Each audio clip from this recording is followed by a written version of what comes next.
హరి, ఈ మధ్య చాలామంది ఫోన్ చేసి ఒక విషయం నన్ను అడిగారు. నేను దానికి చెప్పిన జవాబు ఏంటంటే దీనికి సొల్యూషన్ లేదని.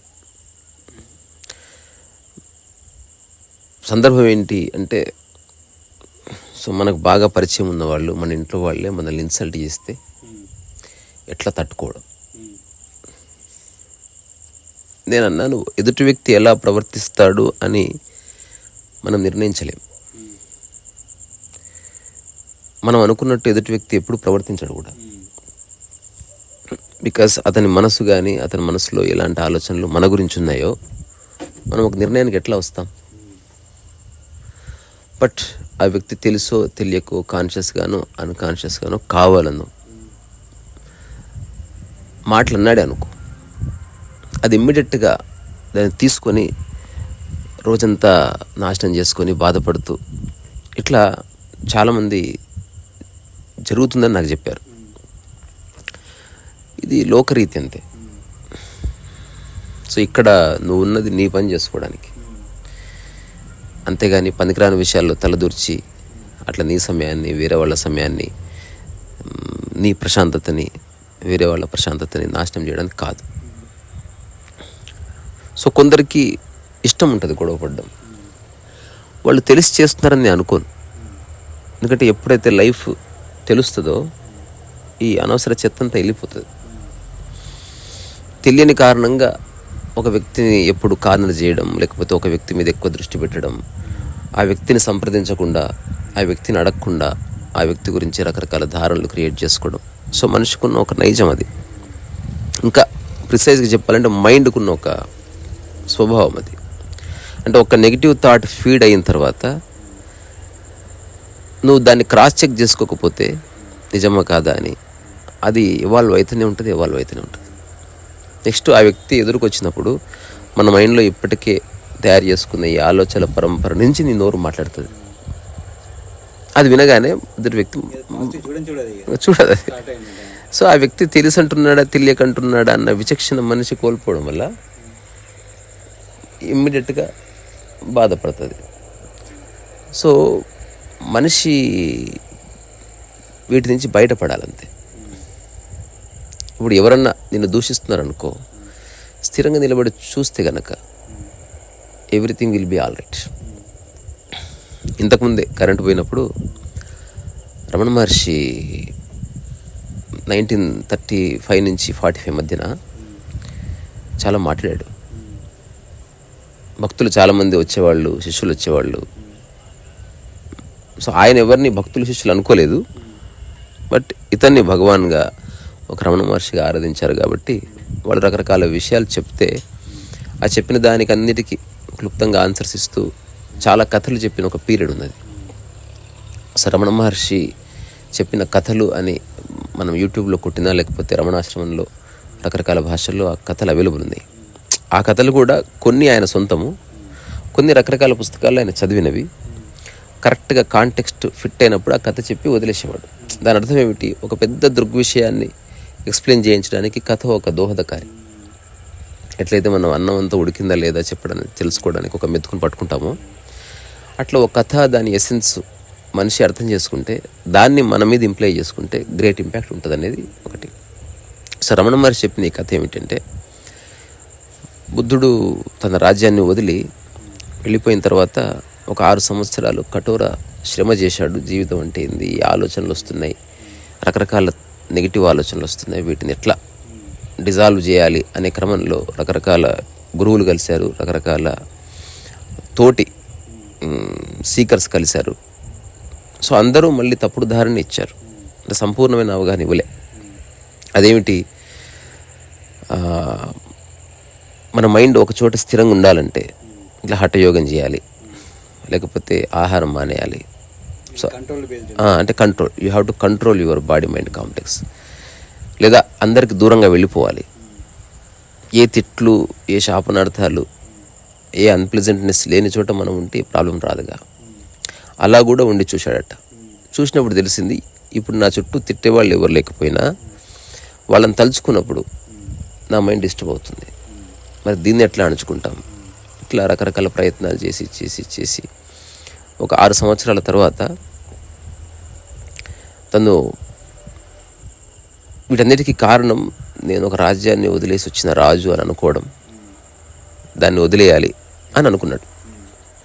అనుకొని అంతవరకు ఎప్పుడు భిక్ష చేయలే. So first time he turned himself into a mendicant.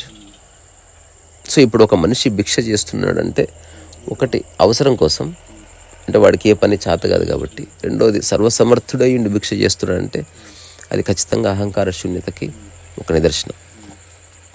So అట్లా ఊర్లు తిరుగుతూ ఒక 6 సంవత్సరాలు భిక్ష చేశాడట.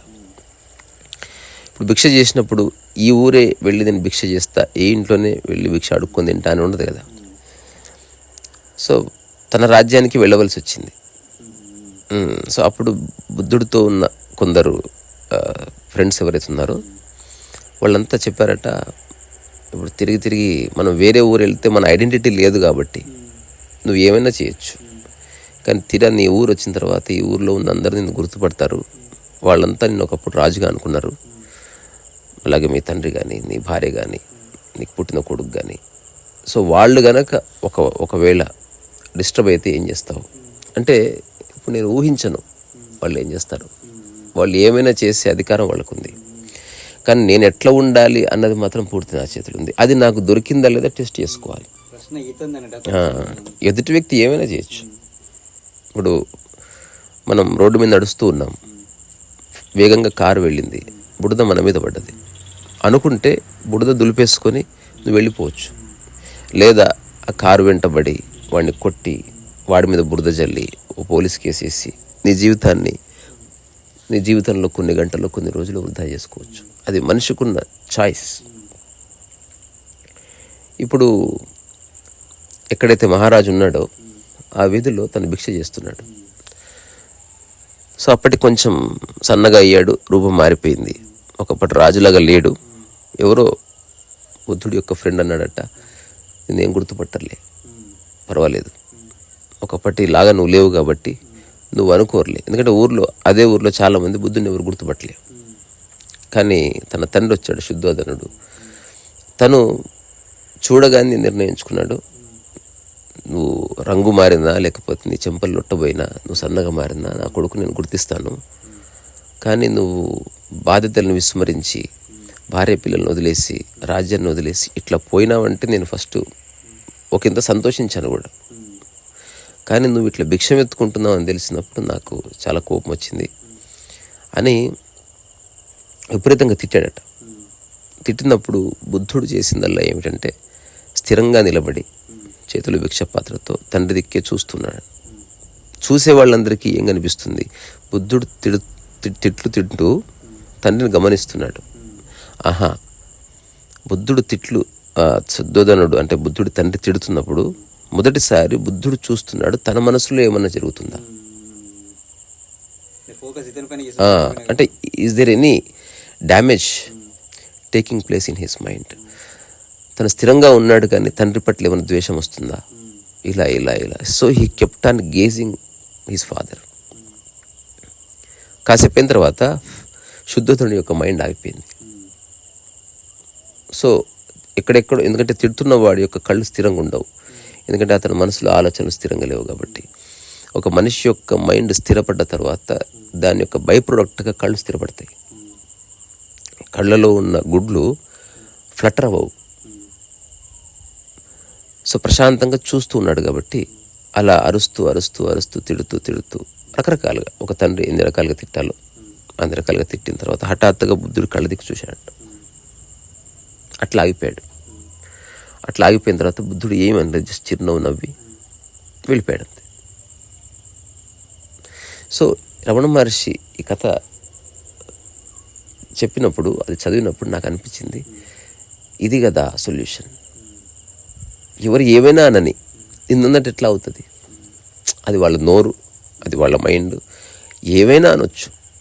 నువ్వు శరీరం అంతా బంగారం దిగేసిన ఒక మనిషి తృప్తి పొందకుండా నేను తిట్టొచ్చు, లేదా నువ్వేమీ చేయకపోయినా, నువ్వు కూర్చునే భంగిమ లేకపోతే నేను చూసి అసలు ఓర్వలేక నీ మీద ఫ్రస్ట్రేట్ అవ్వచ్చు, నోరు పారేసుకోవచ్చు. అది వాళ్ళ చాయిస్. సో ఒక వ్యక్తి నీ పక్కనే నిలబడి నీ చెవులు తిడుతున్నా కూడా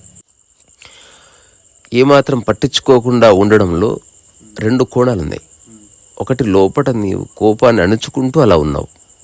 రెండోది, జస్ట్ అతను చూస్తున్నావు అంతే. అంటే చూడ్డానికి ఇద్దరు ఒకలాగా అనిపిస్తారు, కానీ 2 స్థితులు ఒకటి కావు. సో ఒక వ్యక్తి ఏమైనా అనని, సో అంటున్నది నిన్న కాదా? ఇప్పుడు మళ్ళీ ఎక్కడికి వస్తుంది? అంటున్నది నిన్నే అయితే నీవెవరు? అంటే ఎవరు అది డిస్టర్బ్ అవుతున్నది? ఇప్పుడు నీ అంత వేస్ట్ ఫెలో నా జీవితంలో చూడలే. ఇప్పుడు నువ్వు చూసుకోవాల్సింది నువ్వు వేస్ట్ ఫెలోవా కాదా అంతే. ఒక్కసారి ప్రతి మాట అతను అంటున్నది నీకు సంబంధించింది అవునా కాదా? నీకు సంబంధించింది అయినప్పుడు కోపడాల్సిన అవసరం లేదు. అవును, blessing. So blessing in disguise అంటే ఒక వ్యక్తి లేదా చుట్టుపక్కల మనల్ని డిస్టర్బ్ చేసే వ్యక్తులు ఉన్నప్పుడు నిజంగా నీ మైండ్ నీకు దొరకడానికి డోర్స్ చాలా ఎక్కువ ఉంటాయి. నువ్వు ఎక్కడో అందరిని వదిలేసి ఒక సన్యాసిలాగా ఉన్నావు, అడవిలో ఉన్నావు, అసలు నిన్ను టెస్ట్ చేసేవాళ్ళు లేరు, నీకు ఫుడ్ దొరుకుతుంది, నీలో ఏ ప్రగతి ఉండదు. You just become an Animal. అది తప్పనట్లే, కానీ ఏదో ఒక రోజు వాడు సమాజంలోకి వస్తే వాడు చాలా షాక్ తింటాడు. ఎందుకు? వాడు అనుకున్నట్టు సమాజం లేదు, సమాజం చాలా ఎవాల్వ్ అయింది, రకరకాల వ్యక్తులు రకరకాలుగా నీ గురించి ధారణలు క్రియేట్ చేసుకుంటున్నారు. సో ఎన్నిటికని జవాబిస్తావు? సో మౌనం సూపర్ఫిషియల్గా కాకుండా అంతర్గతంగా ఎస్టాబ్లిష్ అయితే తప్ప ఇది మేనిఫెస్ట్ కాదు. ఇదంతా దేనికి? నీకున్న లైఫ్ టైం, ఇది నేను ఇచ్చిన ఫార్ములా. నీ లైఫ్ టైం 100 గంటలు అనుకుంటే ఆ 100 గంటల్లో ఎన్ని గంటలు నువ్వు ప్రశాంతంగా ఉంటావు? ఆ ప్రశాంతత కోసం పారిపోతావా, లేదా ఉన్న చోటనే ఉండి ఎవరు ఏమైనా అనని జస్ట్ నీ పనిలో నువ్వు లీనమయ్యి వాడికి జవాబు కూడా ఇవ్వాల్సిన అవసరం లేదు. అంటే రిటాలియేషన్ అక్కర్లేదు. ఎందుకంటే రిటాలియేషన్ చేస్తే తిరిగి ఇంకో రిటాలియేషన్ వస్తుంది. ఒకవేళ నిన్ను తిడుతున్న వ్యక్తికి పబ్లిక్ సపోర్ట్ కూడా ఉందనుకో, నువ్వు గల్లంత అయిపోతావు. కానీ ఎవరేం చేస్తున్నా నిశ్చలంగా ఉండగలిగితే ఎదుటి వ్యక్తికి లక్షల కోట్ల పబ్లిక్ సపోర్ట్ ఉన్నా ఏం జరగదు. బికాస్ నిశ్చలంగా ఉన్నవాడి యొక్క ఆరా ఎదుటి వ్యక్తిని నిలిచిపోయేలా చేస్తుంది. ఇప్పుడు అక్కడున్న వాళ్ళే అంటారు అనమాట, నువ్వు అన్ని మాట్లాడుతున్నా అతనేమనలేదు, ఏదైనా ఉంటే నువ్వు స్థిరంగా చెప్పు అంటే కొత్త వాయిస్ బయలుదేరుతుంది. నువ్వు ఏదైనా చెప్పాలనిపిస్తే అతన్ని అననివ్వండి, అదేవి నాకు సంబంధం లేదు, 2, 3 మాటలు ఉన్నాయి అతని దాంట్లో కొంతవరకు రిలవెంట్, మిగతావి నాకు సంబంధం లేదు. సో అతన్ని అనకూడదు అనే స్వేచ్ఛ నాకు లేదు. నేను ఎట్లయితే నా స్వేచ్ఛను అనుభవిస్తున్నానో ఎదుటి వ్యక్తి అలాంటి స్వేచ్ఛను అనుభవించి తీరవలసిందే. చూసే వాళ్ళకి ఎట్లుంది, అతను నన్ను తిడుతున్నట్టు, అతనికి ఏమనుకుంటున్నాడు, నన్ను తిడుతున్నట్టు. నా మనసులో ఏముందంటే అతను జస్ట్ ఏదో అరుస్తున్నాడు, అవి అతనికి రిలవెంట్, అవి నాకు కాదు. ఇట్లా ఎవరన్నా ఒక స్టాండ్ తీసుకోగలిగితే, నేను చెప్తున్నా అంత ఆశమాషి కాదు, అంత ఆశమాషి కాదు, ఉత్తుత్తగానే. సో నిన్ను ఎవడైతే నిరంతరం ఇబ్బంది పెడతాడో వాడి సమక్షంలో నీ యొక్క లిబరేషన్ సులువైతుంది, నువ్వు రెడీగా ఉంటే, లేదా నువ్వు గల్లంత అయిపోతావు. మోస్ట్ ఆఫ్ ద పీపుల్ మన గతంలో సన్యాసం తీసుకోవడానికి కారణం ఇట్లాంటి వ్యక్తులతో వద్దు అని పారిపోయారు. ఇప్పటికీ ఆప్షన్ ఉంది. తిట్టినంతసేపు ఒక వ్యక్తి తిట్టనిచ్చి నువ్వు జస్ట్ నీ పనిలో ఉండు, మళ్ళీ తిడితే మళ్ళీ పనిలో ఉండు. అతని మనసంతా ఖాళీ. కానీ ఏ వ్యక్తి జీవితకాలం ఒక వ్యక్తిని ఆడిపోసుకోడు, ఎందుకంటే దానికి స్పందనకు ప్రతిస్పందన ఉంటేనే మైండ్ చేతనమవుతుంది. ఎప్పుడైతే స్పందనకు ప్రతిస్పందన లేదో వాడు ఎగురొచ్చు, దుంకొచ్చు, తిట్టొచ్చు, బూతులు తిట్టొచ్చు, పరాకాష్ఠలో ఇంకా ఒక మనిషి అనకూడని బూతులు అనొచ్చు, అయినా నువ్వు జస్ట్ చూస్తున్నావు అనుకో, that mind comes to A halt for ever. అది కూడా నీకు సంబంధం లేదు. సో రమణ మహర్షిని ఎవరైతే చూస్తున్నారో చూడవలసింది ఏమిటంటే జీవితకాలం ఏం జరిగినా చూస్తున్నాడు అనమాట. రమణ మహర్షి తన అనుభవాల గురించి ఒక మాట చెప్పాడు. అదేమిటి, మనిషికి వచ్చే రకరకాల ఆలోచనల్లో మనసులో మొలిచే మొదటి ఆలోచన నేను, నాది, నా అనే దాంతోనే నీ యొక్క ఆలోచన ఫామ్ అవుతుంది. రెండవది, ఈ క్షణం ఏదైతే సెల్ఫ్ అంటున్నానో అది కల్టివేటెడ్ సెల్ఫ్ కాదు. అంటే నేను ఈ సెల్ఫ్ని తయారు చేసుకోలేదు. ప్రపంచపరమైన ఐడెంటిటీ నువ్వు తయారు చేసుకుంటావు. ఒక డాక్టర్ నువ్వు అవుతావు ప్రయత్నం చేసి, ఒక లాయర్ నువ్వు అవుతావు, లేకపోతే ఒక గృహిణి నువ్వు అవుతావు, ఒక ముఖ్యమంత్రి నువ్వు అవుతావు. బికాజ్ నీ ప్రయత్నం ఉంది కాబట్టి నువ్వు దాన్ని పట్టుకుంటావు. ఈ రమణ మహర్షి నేనెవరనే కాంటెక్స్ట్లో నీ ప్రయత్నం లేకుండా ఏది ఉందో దాన్ని నువ్వు గుర్తిస్తున్నావా లేదా? దానికి ఆయన ఒక చక్కటి పదం వాడాడు. ఒక వేగంతో ప్రవహించే ఒక శక్తి నాలో ఉన్న ఈ ఐని నిలబెడుతుంది. తద్వారా ఈ ఐ తనకి అంటుకొని ఉన్న శరీరాన్ని, మనసును వాడి రకరకాల పనులు చేస్తుంది. సో ఈ ఐ అనేది యాక్టివేట్ అవ్వడానికి ఒక ప్రకృతిపరమైన ఒక ఆవేశధార ఏదో ఉన్నది. దానికి ఏ పేరున పెట్టుకో, అది నువ్వు క్రియేట్ చేయలేదు కాబట్టి దాని మీద నీకు క్లెయిమ్ చేసుకునేది ఉండదు. సో సెల్ఫ్ ప్రపంచపరంగా అయితే అది నువ్వు క్రియేట్ చేసుకునే ఐడెంటిటీ. ప్రకృతి పరంగా అయితే ఉన్నదాన్ని గుర్తిస్తున్నావు కానీ క్లెయిమ్ చేస్తలేవు.